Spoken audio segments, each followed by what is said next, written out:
dépenser plus de 12 500 euros pour un mariage augmente le taux de divorce en comparaison aux couples qui ont un mariage moins coûteux. Mieux vaut investir cette somme et surtout miser sur le futur du couple.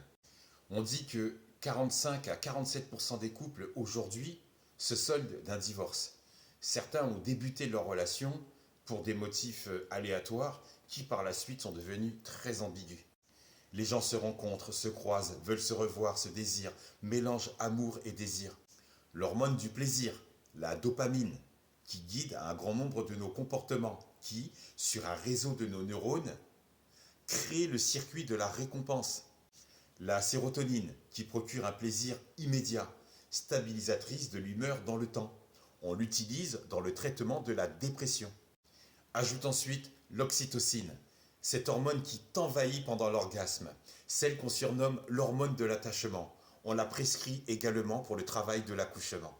L'oxytocine transforme le plaisir en amour. Notre organisme s'habitue aux hormones de l'amour et, au bout de quelques années, ces substances ne font plus effet.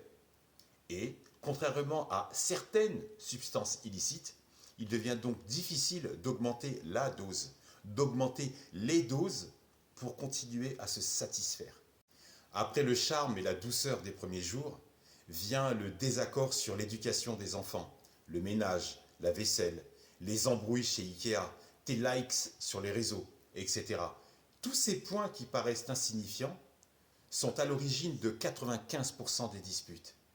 Ajoute ensuite le stress du travail, la fatigue, ton chef d'État, 49.3, les mensonges, le manque de communication et la susceptibilité qui facilitent et génèrent dans le couple un bon nombre de conflits.